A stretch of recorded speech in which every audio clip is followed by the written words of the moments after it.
सभी बच्चों को राधे राधे। तो आज के इस क्लास में पढ़ेंगे क्लास 10वीं के ज्योग्राफी चैप्टर नंबर 1 संसाधन एवं विकास। इसके हम लोग टॉपिक पढ़ेंगे भूमि संसाधन। भूमि संसाधन क्या है इसके बारे में हम पढ़ लिए हैं। आज की क्लास में पढ़ेंगे मृदा संसाधन क्या होता है और इसका उपयोग कहाँ होता है और यह कितने प्रकार की मृदाएं होती है। क्लास लाइव ही होता है लेकिन आज क्लास रिकॉर्डेड हो रहा है। रीजन है कि हमारे पास नेट का प्रॉब्लम चल रहा है और लाइव क्लास में वीडियो रुक जा रहा था, इसलिए हम इस वीडियो को रिकॉर्डिंग कर लेते हैं और हम कल सुबह इसको अपलोड कर देंगे या फिर आज ही अपलोड कर देंगे। तो आप लोग इस वीडियो को शुरू से लेकर अंत तक देख लीजिएगा, अच्छे से समझ में आ जाएगा कि मृदा संसाधन क्या होता है। तो मृदा संसाधन पढ़ने से पहले जो पीछे पढ़े हैं उससे कुछ आधारित जो प्रश्न हैं उन सभी प्रश्नों का उत्तर हम लोग जान लेते हैं, फिर क्लास को हम आगे कंटिन्यू करेंगे। तो चलिए आगे बढ़ते हैं। यहाँ पर देखिए पहला है प्रथम पृथ्वी सम्मेलन में कितने देश भाग लिए थे। क्वेश्चन प्रथम है कि प्रथम पृथ्वी सम्मेलन में कितने देश भाग लिए थे। आप लोग कमेंट में जरूर लिखिएगा, ठीक है 150, 178, 165 और 187। प्रथम पृथ्वी सम्मेलन में कितने देश भाग लिए थे। सही आंसर क्या होगा 178 सही आंसर हो जाएगा, ठीक है। चलिए यहाँ पर सही आंसर जो होगा वह कितना होगा 178 सही आंसर होगा। अगला क्वेश्चन लिखिए, किसका कथन है कि संसाधन होते नहीं बनते हैं। संसाधन होते नहीं बनते हैं।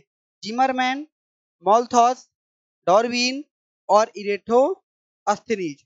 सही आंसर जो होगा जिमरमैन। इन सब की चर्चा हम पिछले वीडियो में किए हैं। आप लाइव में जाकर देखिएगा, प्लेलिस्ट में जाकर मिल जाएगा पूरा का पूरा वीडियो। आगे है कि पर्यावरण दिवस कब मनाया जाता है। यहाँ पर है 10 जून, 5 जून, 11 मई या फिर 12 जनवरी। अगला क्वेश्चन है सौर ऊर्जा कौन सा संसाधन है। पुनः पूर्ति योग्य संसाधन, व्यक्तिगत संसाधन। इसका आंसर बताएं आप लोग को। बताइए पर्यावरण दिवस कब मनाया जाता है। तो सही आंसर क्या होगा 5 जून। इसका आंसर देख लीजिए, सौर ऊर्जा कौन सा संसाधन है। पुनः पूर्ति योग्य संसाधन, व्यक्तिगत संसाधन, अजैव संसाधन, मानव रीति संसाधन। सौर ऊर्जा कौन सा, आप लोग को आंसर देना होगा पुनः पूर्ति योग्य संसाधन। आगे बात करते हैं कोयला किस प्रकार का संसाधन है। कोयला किस प्रकार का संसाधन है। जैव है, अजैव है, नवीकरणीय है या फिर इनमें से कोई नहीं। जो यहाँ पर सही आंसर क्या हो जाएगा अजैव सही आंसर हो जाएगा। और अंतिम क्वेश्चन है कि अपवर्जक आर्थिक क्षेत्र की सीमा समुद्र तट से कितनी किलोमीटर तक मानी जाती है। 150 किलोमीटर, 250 किलोमीटर, 100 किलोमीटर या फिर 200 किलोमीटर। क्या होता है इसके बारे में हम लोग को जानना है। ध्यान से देखिए, सुनिए कुछ बातों को। हम वीडियो रिकॉर्ड कर रहे हैं लेकिन ये पता हमको नहीं है कि वीडियो रिकॉर्ड जो हो रहा है वह हो भी रहा है, उसमें आवाज सही से जा रहा है कि नहीं जा रहा है, हमें कुछ नहीं पता है। इसलिए हम लाइव क्लास को ज्यादा ले लेते हैं कि पता चले कि वीडियो रिकॉर्ड हो रहा है कि नहीं हो रहा है, लाइव में फंस रहा है वीडियो, क्या हो रहा है, कम से कम पता चलेगा। यहाँ पर जब हम लोग स्लाइड शो करते हैं तो नहीं पता चलता है, तो देखा जाएगा जो होगा सो होगा, ठीक है। लेकिन मेहनत करने से हम लोग को डरना नहीं है। अभी हम जो पढ़ेंगे वह क्या पढ़ेंगे, अभी जो पढ़ेंगे वह पढ़ेंगे मृदा संसाधन। आज का क्लास के टॉपिक जो ही है वह मृदा संसाधन अर्थात मिट्टी संसाधन। हमें उसी मिट्टी के बारे में पढ़ना है जिस मिट्टी में हमने खेला है, जिस मिट्टी में हमने पला है, ठीक है। उसी मिट्टी के बारे में जानेंगे। और उस ऐसा कोई बच्चा नहीं होगा ना जो उस मिट्टी को नहीं खाया होगा। कितना भी टाइल्स में पैदा ले हुआ, मतलब जिसके घर पे पूरा का पूरा टाइल्स लगा हो, फिर भी कहीं ना कहीं एक बार दो बार चाट तो लिया ही होगा मिट्टी को, मिट्टी कैसा होता है। उसी मिट्टी के बारे में जानेंगे कि उस मिट्टी का निर्माण कैसे हुआ है और वह मिट्टी हमारे लिए कितना उपयुक्त है। उस मिट्टी से हम कौन कौन से क्रियाकलाप करते हैं, हमारे लिए कैसे उपयुक्त है, इन सब की चर्चा हम लोग इस वीडियो में करेंगे। आप लोग ध्यान से बैठकर इस वीडियो को देखिए और जो समझ में ना आए वो कमेंट में ज़रूर कीजिए, हम उसको जवाब देने का प्रयास करेंगे। और साथ ही साथ और अगर दिक्कत हो, आप हमारे व्हाट्सएप चैनल चैनल पर डायरेक्टली मैसेज भी कर सकते हैं या फिर पर्सनली मैसेज कर सकते हैं। हम आपको जवाब देंगे, 8 बजे के बाद जवाब देंगे या फिर 9 बजे के बाद जवाब देंगे। तो चलिए शुरू करते हैं मृदा संसाधन। पहली बात ये है कि इस मृदा का निर्माण क्या है या फिर मृदा कहते किसको हैं। याद रखिएगा, पृथ्वी की जो ऊपरी सतह है ना, पृथ्वी की एकदम ऊपरी सतह जहाँ पर पेड़ पौधे उगते हैं, ठीक है, वही है हमारी मृदा। उस मृदा का निर्माण जो है वह विशाल चट्टानों के टूटने फूटने से हुआ है। ठीक है, अब ऐसा नहीं कि केवल ये 2 दिन की क्रियाएं हैं कि तुरंत आज टूटा फूटा कल बन गया। नहीं, इसको बनने में लाखों वर्ष लग सकते हैं, 10 वर्ष लग सकते हैं, 20 वर्ष लग सकते हैं, जैसा चट्टाने हैं उसके अकॉर्डिंग। ठीक है, आप लोग कभी अगर आप लोग खेती वगैरह किए होंगे कभी, थोड़ा-सा ऑब्ज़र्व भी कीजिएगा कि अगर कभी-कभी हम लोग का खेत ऊँचास पर है, ऊँचास करने का मतलब है कि वहाँ पर पानी नहीं पहुँच पाता है। अब लोग क्या करते हैं, कटवाते हैं जेसीबी से। अब जेसीबी से कटवा देंगे कटवा कर जेसीबी से क्या करेंगे, उसको माटी को कहीं भर भरा रहा है तो वहाँ पर लगवा देंगे। लेकिन जब मिट्टी को कटवा देते हैं ज़्यादा, तो जो उसमें रोपते हैं, हम लोग धान रोपेंगे जुतवा कर या फिर और कोई भी चीज़ रोपेंगे, पहला बात तो पानी भरा रहता है, तो उससे नहीं नहीं होगा। दूसरा बात कि वहाँ के जितने भी पोषक पदार्थ है, वह सब उठकर कहाँ चला गया है, जहाँ भरा रहा है वहाँ पर। वो मिट्टी चला गया है, वो तो भूमि बचा हुआ है नीचे और भूमि में पोषक पदार्थ है ही नहीं। तो भूमि में जब पोषक पदार्थ नहीं है तो वहाँ पर कोई भी पौधा, कोई भी कृषि अच्छे से नहीं होगा। थोड़ा बहुत होगा क्योंकि हम उतना भी अधिक नहीं खनवाते हैं। फिर भी हम बाहरी उर्वरक का उपयोग करते हैं कि जल्दी से जल्दी हो जाए। जितना घूर, बहारन जो भी होता है उसमें आदमी फेंकते रहता है, गरू भैंस के गोबर-सोबर सब फेंकते रहता है ताकि थोड़ा-सा ठीक-ठाक भरा जाए। 2-4 साल में वह क्या होने लगता है, उसमें भी धान वगैरह होने लगता है। तो मृदा क्या है, भूमि की सबसे ऊपरी परत है। आगे बात करेंगे मृदा संसाधन के बारे में। तो मृदा संसाधनों को पर्यावरणीय संपत्ति के रूप में माना जाता है, जो पारिस्थितिकी तंत्र को कई तरह की सेवाएं प्रदान करता है। मिट्टी महत्वपूर्ण है क्योंकि यह कृषि में उपयोग किए जाने वाले पौधों को संरचनात्मक सहायता प्रदान करती है और उनके पोषक तत्वों और पानी का स्रोत है। देखिए, हमने ऐसा क्यों लिखवाया है, जब आप बोर्ड एग्जाम में जाइएगा तो वहाँ पर तो हम जो बात बोले हैं कि हम लोग खेले हैं, पले हैं, ये सब तो नहीं ना लिखिएगा। हम समझाने का प्रयास किए हैं।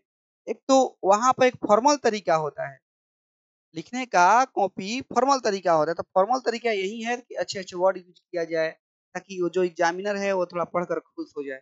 पागलों जैसे अब पत्र लिखते हैं तो पत्र में कितना भी दोस्त खराब होगा तो उसको नहीं ना बोलेंगे अरे साला, अरे बेटा, ये सब वर्ड नहीं बोलना चाहिए हमको यहाँ पर ऑनलाइन क्लास में। फिर भी ऐसा दोस्त लोग होता है जो बोल ही देता है अपने-अपने संगतिया ग्रुप को। लेकिन पत्र जब लिखेंगे हम लोग अपने मित्र के पास पत्र लिखो, तो क्या बोलते हैं? प्रिय मित्र फलाना जो भी है। लेकिन वहाँ पे तो वह वाला संबोधन वाला यूज़ नहीं करते हैं। एक फॉर्मल तरीका होता है कॉपी लिखने का। इसलिए जब भी लिखेंगे कि मृदा संसाधन क्या है, तो बोलेंगे मृदा संसाधन को पर्यावरणीय संपत्ति के रूप में माना जाता है, जो पारिस्थितिकी तंत्र के कई तरह की सेवाएं प्रदान करता है। इन सभी चीजों को हम लोग लिखेंगे। आगे बात करते हैं, जैसे कि जितने भी पौधों का विकास हो रहा है, वह कहाँ हो रहा है? मिट्टी में तो ही हो रहा है। कहाँ पे? मिट्टी में तो हो रहा है। आगे बात करते हैं मृदा का निर्माण। मृदा का निर्माण कैसे हुआ है? इसकी भी चर्चा किए हैं कि मृदा का निर्माण तैलों के अपघटन, अपघटन मतलब टूटना, विघटन, ठीक है? टूटना होता है, क्रिया से होता है। अब अपघटन की क्रिया धीरे-धीरे होती है, ऐसा नहीं कि जल्दी-जल्दी। मृदा के निर्माण में कई प्राकृतिक कारकों की महत्वपूर्ण भूमिका होती है, जैसे तापमान, पानी का बहाव और पवन। कहने का मतलब ये है कि तापमान के कारण जो चट्टानें होती है वो क्या होती है, पसरती है, ठीक है, और वह टूट जाती है। टूट कर धीरे, अब ऐसा ये प्रक्रिया बहुत धीरे धीरे होता है। ऐसा मत समझ लीजिएगा कि 2-4 दिन की बात है, बहुत धीरे-धीरे होता है। फिर वो मान लीजिए चट्टान जो है गर्मी में फैला, फिर सिकुड़ा, फिर फैला, ठंडा में सिकुड़ गया, फिर ऐसे-ऐसे एक दिन क्षरण होगा उसका, अपरदन की क्रिया, बहुत सारी चीज़ें। तब जाकर मृदा मृदा का निर्माण होता है।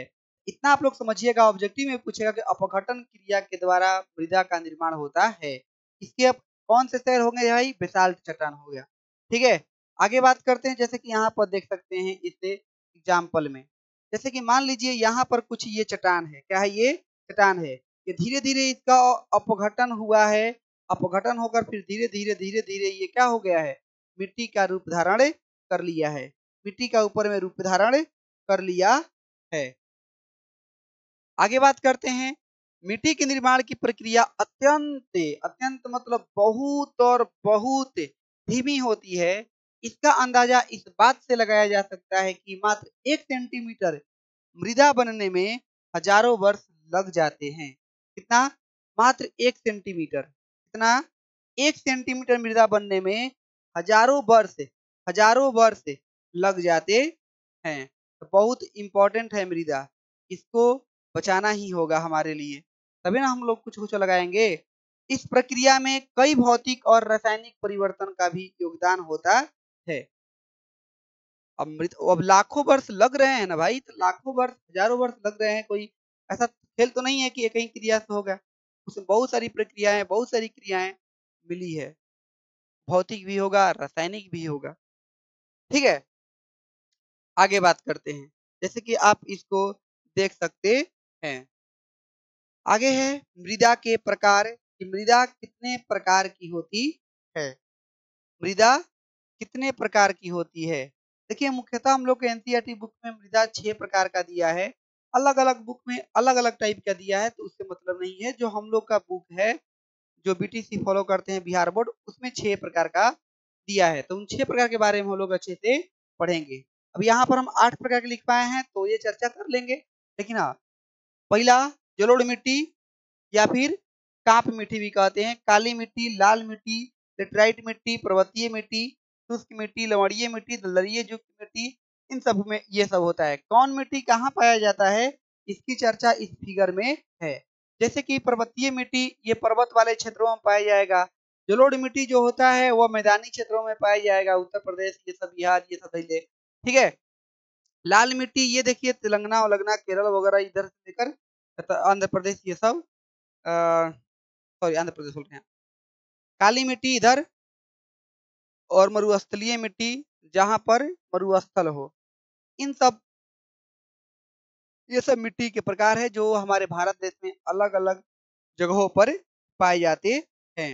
हम सबको एक एक करके पढ़ेंगे और समझने का भी प्रयास ही करेंगे।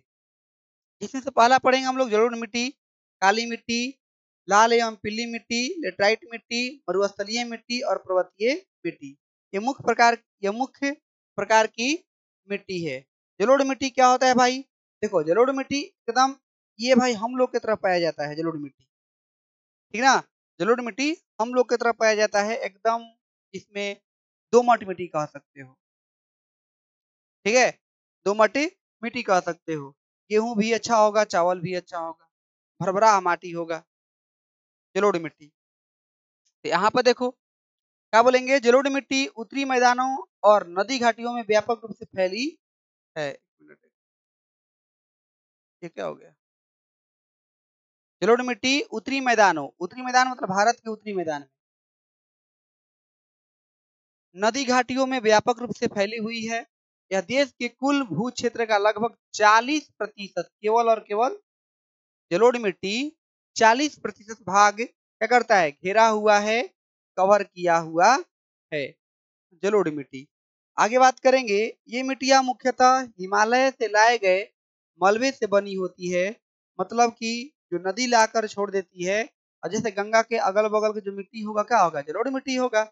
आगे बात करते हैं, प्रायद्वीपीय क्षेत्र में वे पूर्वी तट के डेल्टाओं और नदी घाटियों में पाए जाते हैं।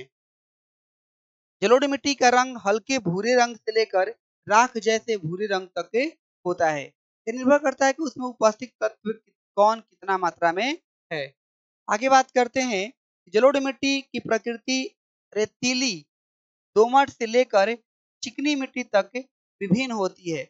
अब कहीं रेतीली होगी, कहीं क्या होगा, दोमट टाइप का होगा, कहीं चिकनी होगी, इस टाइप का। इनमें पोटास प्रचुर मात्रा में पाया जाता है, लेकिन फास्फोरस कम होता है। इसमें जलोढ़ मिट्टी में पोटास की मात्राएं ठीक ठाक होती है, लेकिन फास्फोरस की मात्रा कम होती है। ऊपरी और मध्य गंगा के मैदानों में दो अलग अलग प्रकार की जलोढ़ मिट्टी विकसित हुई है, जिसका नाम है खादर और बांगर। जब हम छवों मिट्टियों को पढ़ लेंगे तो खादर और बांगर के बारे में भी पढ़ेंगे कि खादर और बांगर क्या है, खादर और बांगर में अंतर बतलाइए। इनकी चर्चा हम लोग अभी इसी क्लास में हम लोग करेंगे। खादर नई जलोढ़ मिट्टी है और नदियों के बाढ़ के मैदानों पर स्थित होती है। खादर हर साल ताजा घास जमा होने से समृद्ध होता है, जबकि बांगर क्या होगा, जो भांगर होता है या फिर बांगर होता है, पुरानी जलोढ़ मिट्टी है जो बाढ़ के मैदानों से दूर जमा हुई है। मतलब पुरानी जलोढ़ मिट्टी को भांगर या फिर बांगर कहते हैं। बांगर, यहाँ पर भांगर लिखा गया है, बांगर होता है, बांगरा लिखा गया है, ठीक है। और जो नया होगा उसको हम कहेंगे खादर। आगे बात करेंगे, खादर और भांगर, बांगर दोनों मिट्टी में अशुद्ध कैल्शियम कार्बोनेट का कंकर होता है। मतलब मिश्रण होता है, कौन, कैल्शियम कार्बोनेट, कैल्शियम कार्बोनेट पाया जाता है। आगे बात करते हैं, यह मिट्टी निचले और मध्य गंगा के मैदानों और ब्रह्मपुत्र घाटी में अधिक दोमट और चिकनी है। जलोढ़ मिट्टी में गहन खेती होती है। गेहूं, मक्का, गन्ना, दालें, तिलहन आदि की खेती मुख्य रूप से की जाती है। इसमें जलोढ़ मिट्टी में किसमें किया जाता है, तो जलोढ़ मिट्टी में किया जाता है। आशा करते हैं आप लोग को अच्छे से समझ में आ रहा है। किसी बच्चे को दिक्कत है?